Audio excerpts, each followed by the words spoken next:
अस्सलाम वालेकुम। डॉक्टर मोहम्मद यूसुफ अपने यूट्यूब चैनल एच के हिजामा एंड फेस ब्यूटी सेंटर से मुखातिब हूँ। व्यूअर्स, आज हमारी वीडियो का मौजू है कि हिजामा जब हम करते हैं तो हिजामा में क्या चीज़ बॉडी से निकलती है।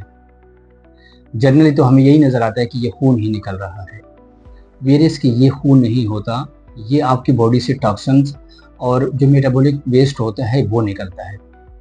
तो आए हम देखते हैं डिटेल में कि इससे किस चीज़ का अखराज होता है जब हम बॉडी पे हिजामा करवाते हैं।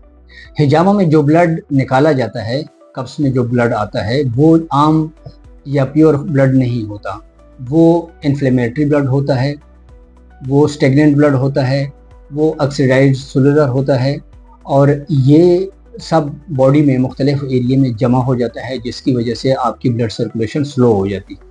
जब हम वेट कपिंग करते हैं तो एक्चुअली हम स्किन के ऊपर नेगेटिव प्रेशर क्रिएट करते हैं और ये जो नेगेटिव प्रेशर क्रिएट होता है, इससे जो वेस्ट प्रोडक्ट्स होता है, वेस्ट मटेरियल होता है, ये कप में आ जाता है। जब हम इंसेशन लेते हैं तो जो ब्लड आपको नज़र आ रहा होता है कि ये ब्लड है, एक्चुअली ये वो वेस्ट प्रोडक्ट्स होता है जो कप में आता है। इसके निकलने से और ये जो वेस्ट प्रोडक्ट है, ये बेसिकली जो आपकी बीमारियां होती हैं, इवन स्किन बीमारियां भी, या जोड़ों का दर्द हो गया, यूरिक एसिड हो गया, कोलेस्ट्रॉल हो गया, इसकी वजह बनता है। जब हम ये रिमूव करते हैं तो ये बीमारियां सब इसके साथ ख़त्म होती हैं बॉडी से। और ये जो कप में ब्लड निकलता है, इसके मुख्तलिफ कलर भी होते हैं। कुछ डार्क कलर का होता है, स्किन का कलर भी डार्क होता है, और फिर जब उससे ब्लड निकलता है वो भी डार्क होता है।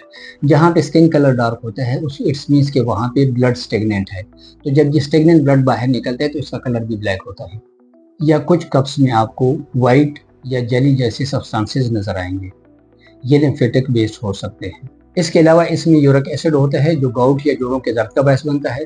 लैक्टिक एसिड इसमें होता है जो कि पट्टों में दर्द और थकन का बायस बनता है। जब जिस्म में डिटॉक्सिफिकेशन का अमल स्लो हो जाता है तो ये टॉक्सिन लिम्फ नोड्स जल्द या जल्द के नीचे जमा हो जाता है। तो हिजामा जो है ना, वो ऐसा एक नेचुरल प्रोसीजर है, एक नेचुरल ट्रीटमेंट है जो बगैर किसी सिंथेटिक मेडिसिन के ये सब वेस्ट मटेरियल उस ब्लड में जो हम कपिंग के थ्रू खारिज करते हैं उसमें खारिज हो जाता है। मैं सिर्फ मरीज़ों की बात नहीं कर रहा हूँ कि जो पेशेंट हैं वो आते हैं किसी बीमारी के, मैं उन लोगों की बात कर रहा हूँ कि जो सेहतमंद होते हैं, जो समझते हैं कि हम बिल्कुल सेहतमंद हैं। जब वो हिजामा करते हैं तो हिजामा करने के बाद जब वो फीडबैक देते हैं, वो कहते हैं कि हम बहुत फ्रेश हो गए, बहुत लाइट हो गए और बहुत हम हल्का फील कर रहे हैं और बहुत अच्छा फील कर रहे हैं। ये हिजामा है जो कि एक नेचुरल प्रोसीजर है और इससे आपके बहुत सारी बीमारियों से आप बच सकते हैं, और जो बहुत सारी बीमारियाँ आपको ऑलरेडी आप जिन बीमारियों के शिकार हैं वो ठीक भी हो जाती है। तो इसके साथ ही हमारी आज की वीडियो इख्तिताम पज़ीर होती है। नेक्स्ट वीडियो तक आपसे इजाज़त चाहते हैं। फ़ी अमानिल्लाह।